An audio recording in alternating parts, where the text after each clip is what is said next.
So I'm buying another sewing machine now. I'm here back in Denman Enterprises. So it can be tested and wrapped ready for tomorrow. 2020 48 huh? 20. So tomorrow I'll be interviewing the Project 11 and surprise her with a sewing machine. So Mr. Broomy is the one who sponsored. This is the sole project of Mr. Broomy, the project of Australia from San Roque,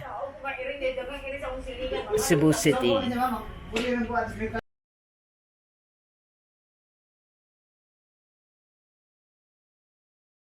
I'm here right now with Ma'am Estrella Borses. She is 59 years old and she's a widow for 9 years. She had 4 children and the children have already married. She got one child who's been living with her, 3 grandchildren to take care of, although she's sending some of the support for the children, but it's up to her to support. So, balik din ta?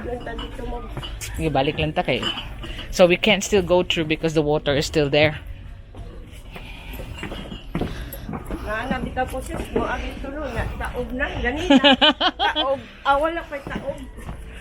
step on some, dirt.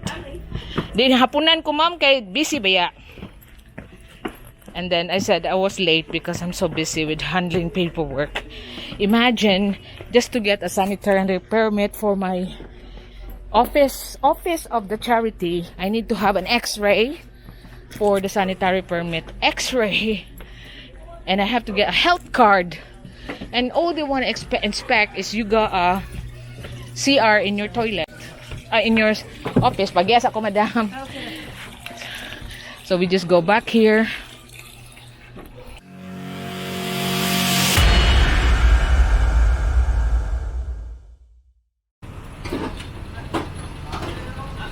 We're now picking up the sewing machine from Denman Enterprises for our Project 11.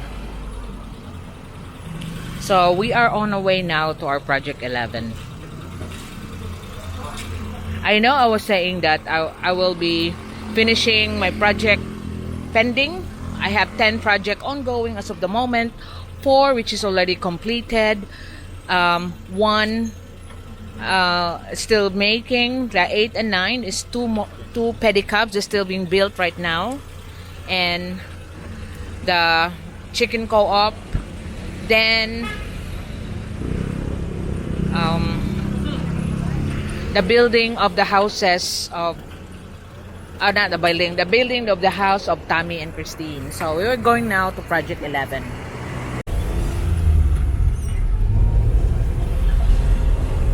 Now that we have the sewing machine, we'll be going now to the place of the recipient of Project 11, which is in San Roque, Talisay. She is recommended by the LGU head, and then we haven't even met her. But based on what the barangay captain told us, that this woman, pwede rata dito. So there's some blockage over here, so we'll just go by here in Tabuan. That she is selling fish, and her main source of living is actually sewing, but she has a sewing machine that is beyond repair. And the last time that she had a sewing machine fixed in Denman, it is beyond repair, and she was in tears because of that. So we are now in the SRP Road, Talisay Way, because I'll be looking for San Roque turning for Talisay. I think that's the first turning here. So we are waiting for the left turn to go green because we can cross over there, because we were told San Roque is the first turning left side of Talisay. So this is the one that's the first turning now. It's green. We can go.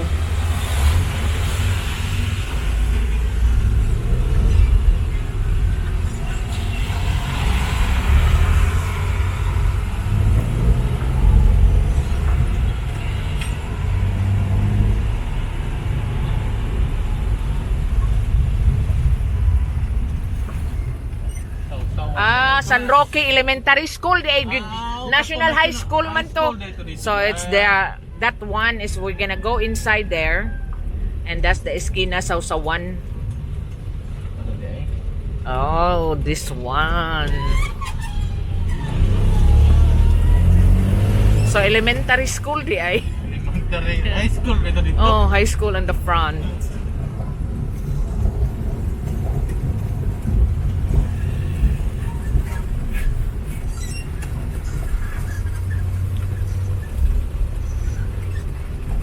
So you can see it's all like tricycad around here.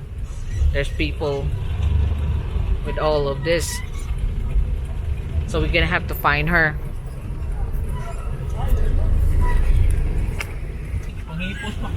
So we're following this trail here. We were asking around where is Estrella Borses, because that's the name that she's given us, and she said that their family name is quite known around here. So I met her.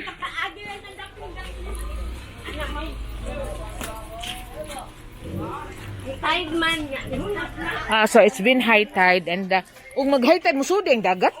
So it's high tide and the water comes in.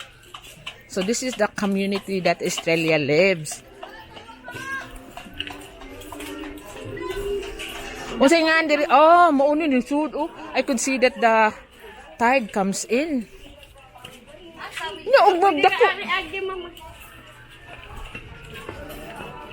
Ah, sige lang ka na. Luya ninyo ma'am no, mudako jud maayong bagyo. Ah, so he said like it's over the knees. Sometimes they have to wait for it to subside.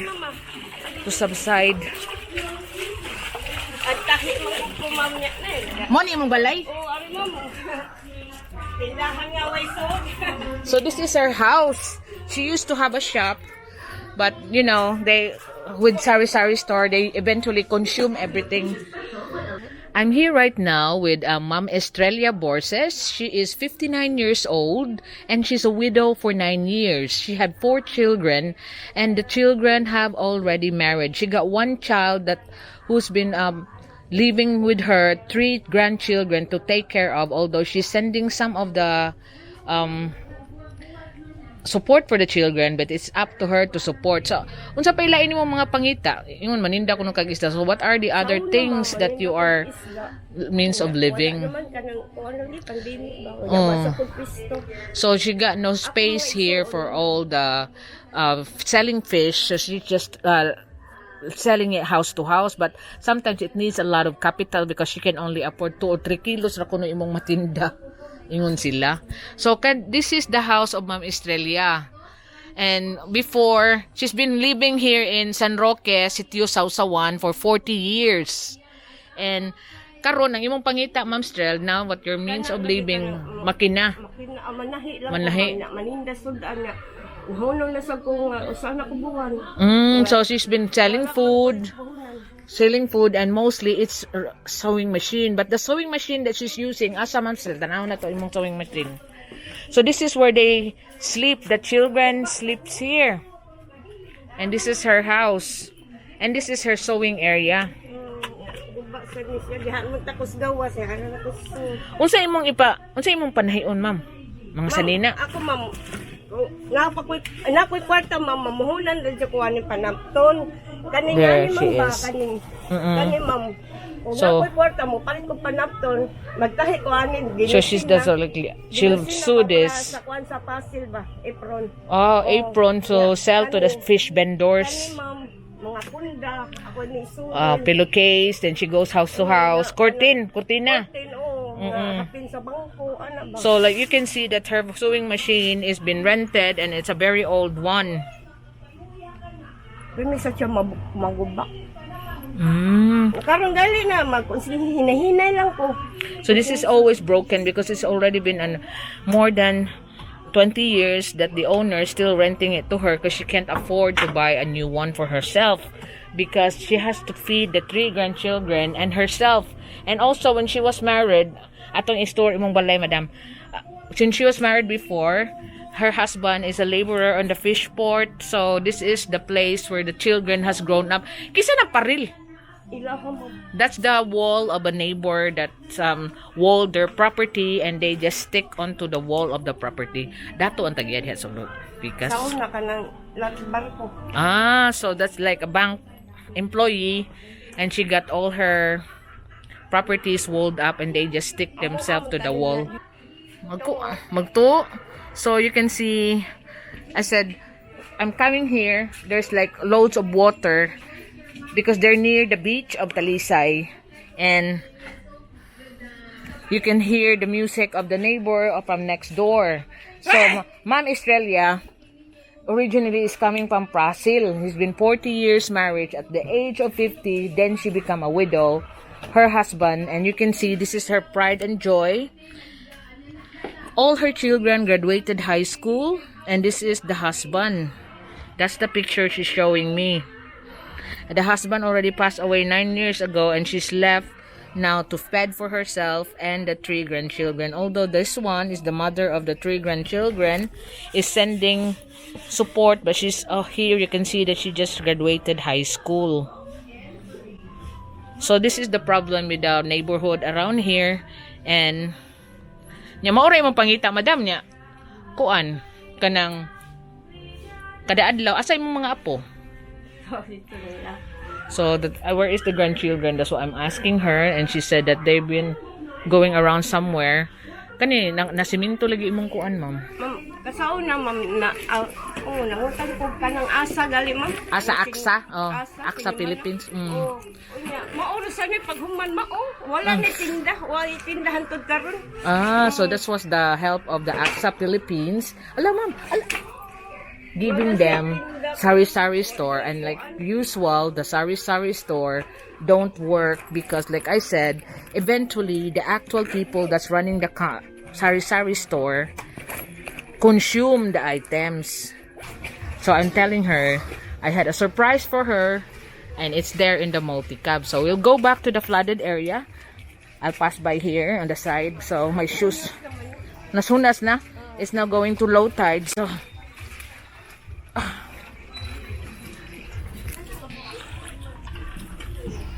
sige, Ma'am Strel.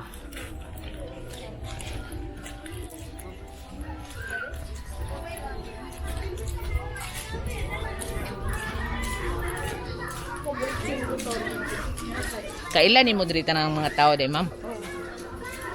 Imo kong gitawagan so people know here know each other. Katawag lang kay mo koy cellphone. Oh, lagi I was asking her that I'm calling to someone else, like it's not her cell phone because she got no cell phone. There's puppies here.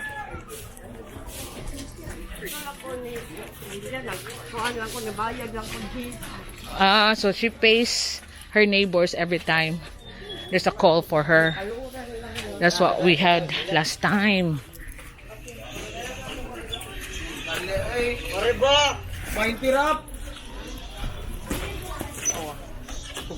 Pagi sagot dong.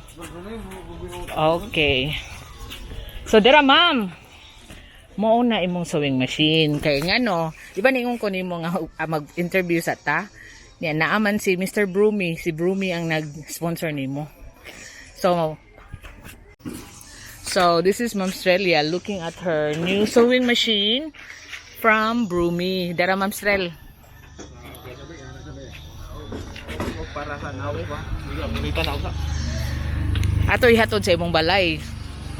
Unya, magpasalamat ta sa imong sponsor dito. So, oo. Nya way mabilin diri dong. Okay ra? Okay ra wait. Way manghilabotan ni. Ha? Oo, sige. Oo. Kaya naman ko yung mga to. Ipalihog lang kung bantay dudong. Oo, sige.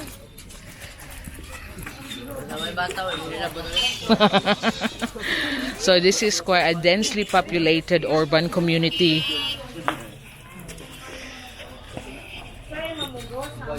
So there she is. She can't believe that it's already happening. I told her I have to interview her first, and before she can get a sewing machine to see if there's any sponsor.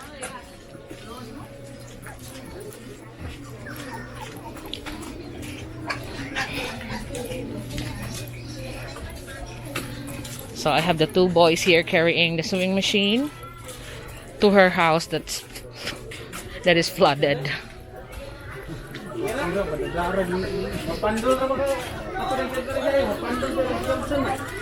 So you can see everyone is looking at us.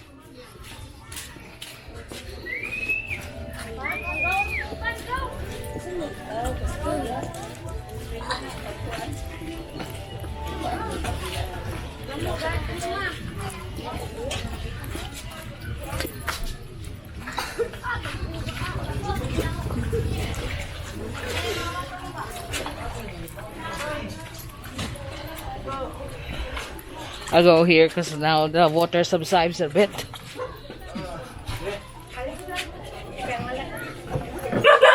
Hoy!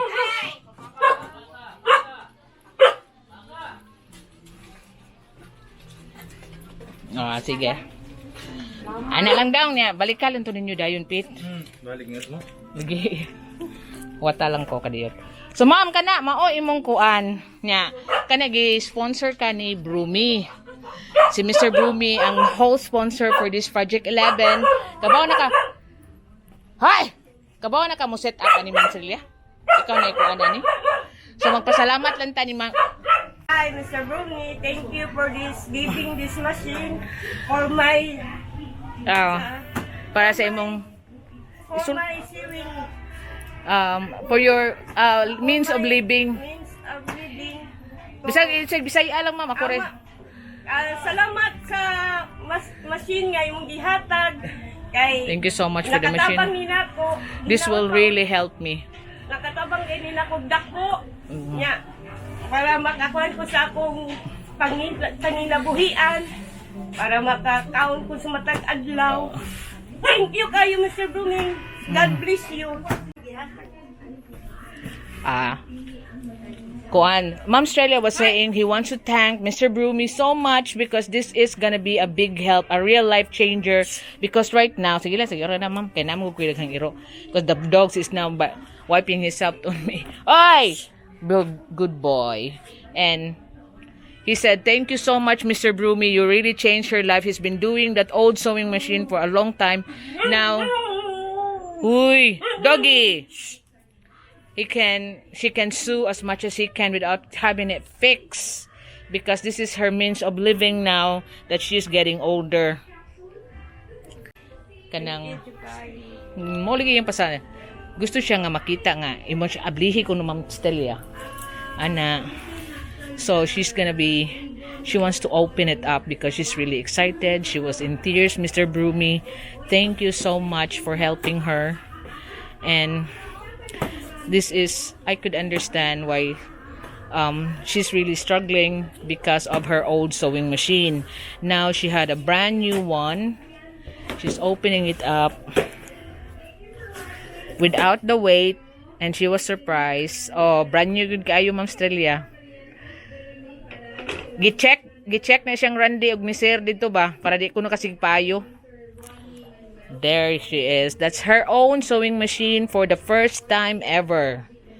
Now, she don't have to borrow the neighbors or the other one that she used to rent as well. So, pasalamat lang ta, ma'am. Salamat kayo ang bagong ng sewing machine na makatabang siya nako na sa ako magpag-adlaw nga paginabuhian o kanang salamat sa Ginoo. I'm also thanking thank you Mr. Brumi, and she's also thanking God for guiding Mr. Brumi to help her. That's what Ma'am Strelia was saying. She's hoping that you live longer, Mr. Brumi, because there will be more people that you will help. So other people can also benefit from your benevolent heart. That's what she's saying. Thank you. So he can't thank you enough. So, ma'am, unsay pakapin gipanghatag nila ma'am wala? Tanawa ko no. I am checking her what are the free that they have included with that one. Kana goro. Oh, ang mga tools na Ma'am Strelia. So those are the tools. Because I'm letting her check. Because I haven't had time to check with this. Okay na Ma'am Strel. O saan sa imong apo, ma'am? Oo. This is one of the grandchildren maguwang. Kasi mo mga manghod ka. This is one of the grandchildren that's living with her that she's supporting. And pilay edad nimo ga? 9? She's 10 years old. Ang kamanghuran? 5. October. Ang usa, ang tunga, 8 years old. So this is the children of her daughter. The 3 times that have failed in love. So it was left with the mother. Although, napadam kang mga inahan ani kada buwan. Gamay ram sa din trabaho, no? Because she's working as a domestic help. The mother of the 3 children can only send a few every month. So it's left to Mom Australia to care for these 3 grandchildren. To care for the 3 grandchildren. So the one that you hear in the background is the neighbors drama. Doggy! Neighbor was putting the radio on. So kana, imong testingan, ma'am? So Mom Australia knows how to set it up actually. So this is what you see. A lot of urban communities that are, of course, they can survive in themselves, but it's really hard sometimes to survive.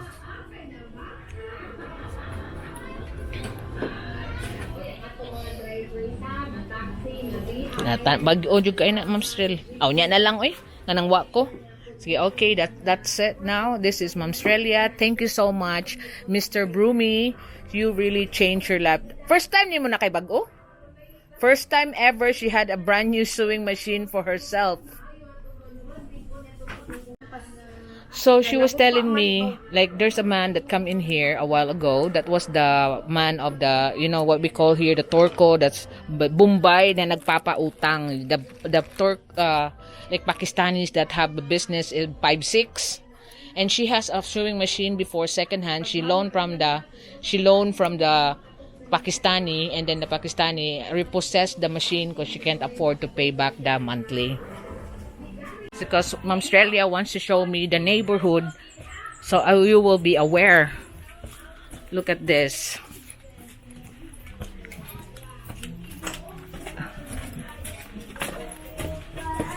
Because I was wondering why the water coming in here. There's some pigs here. Amo ni siyang mo inigsaka mo so dito. Fish pan.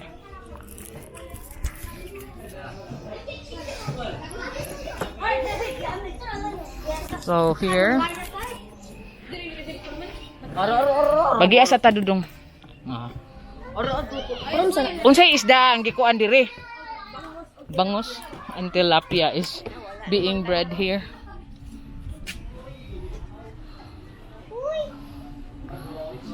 Ma'am. Uy. So you can see how densely populated it's here. Huh.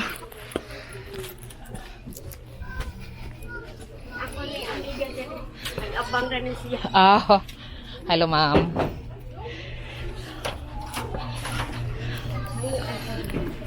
So I want you to have a glimpse of how some of our neighborhood brothers and sisters around here in the city lives.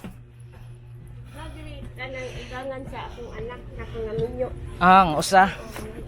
So alang mo ni mga balay diri. So you can see the way houses are densely populated here over the river, where because the water comes in every high tide, and there just been a high tide, so you can see they're making their own planks of wood as access to the houses.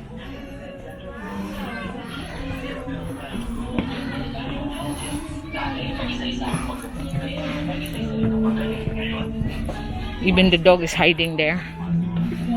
Okay.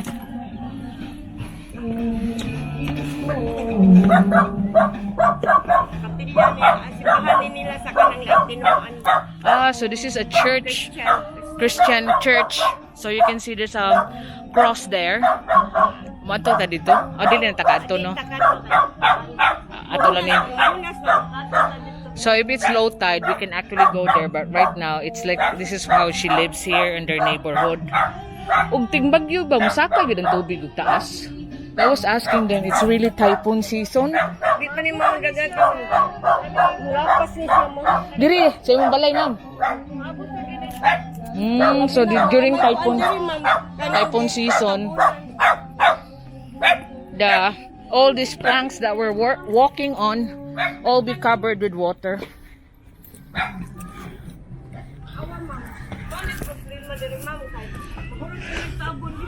Asa naman agi ang dagat. Oh, so kasi may nagkuan ani.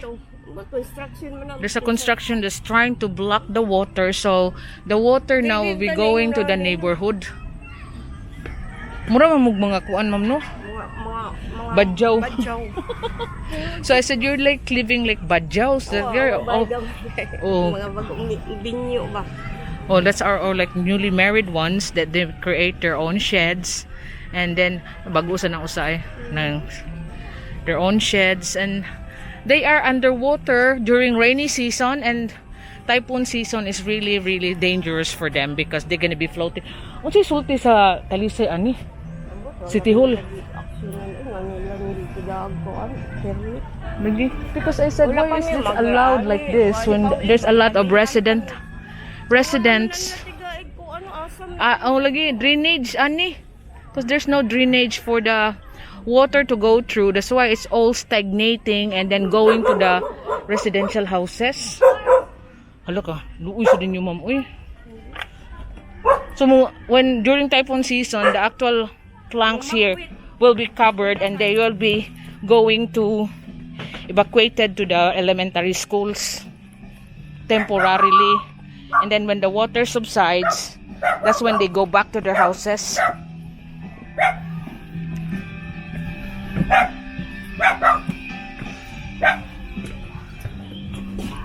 Daghan kay mo diri, Ma'am Sril?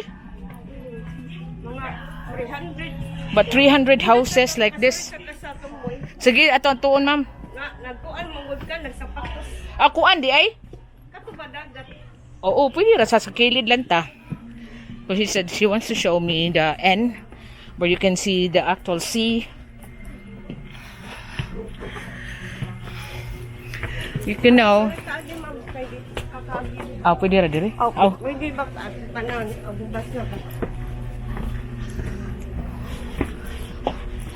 Wag gipasagdan lagi mo City Hall.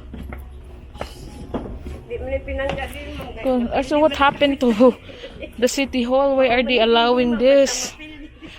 She said that this sitio is not near the heart of the political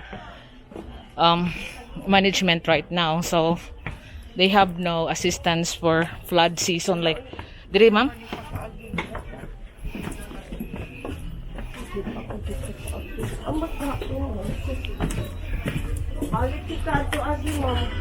Mao ba? Di pa daw pa siya mahubas. Hapay gamay naman lang. Balik din ta. Balik lang ta kay. So we can't still go through because the water is still there.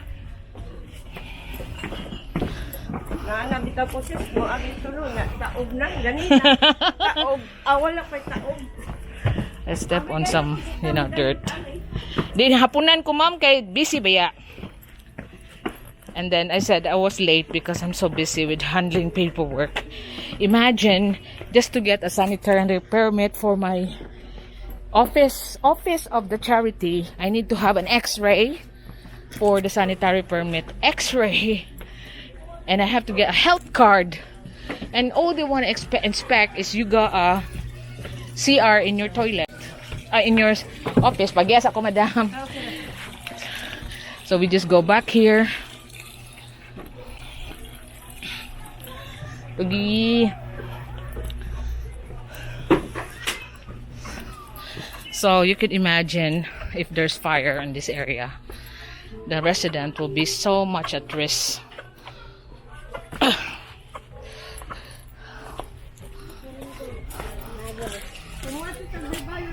taagi sa dan.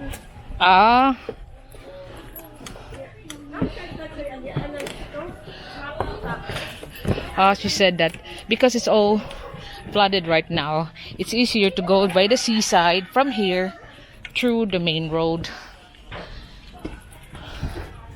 Agisang idong.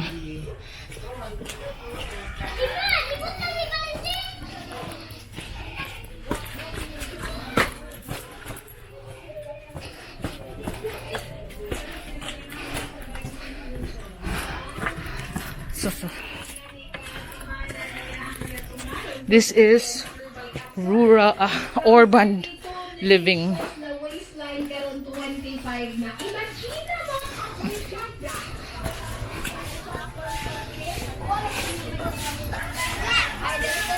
Pwede na? Mana? Taog pa dyan, no? Diri lang tas daan, eh. So, Oy, sa kagmas, baby. okay, makita niya. So, he said this is the way straight on to the seaside, but it's still flooded because of the high tide this morning. And so, it's better off that we go by a main road. So, this is the community of Ma'am Estrella. Nanayang di tawag sa imo, ha? That used to be her shop, given by the AXA Philippines.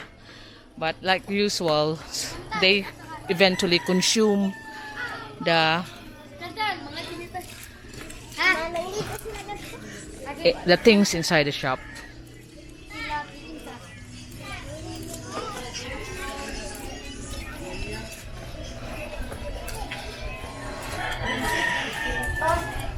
Ilong.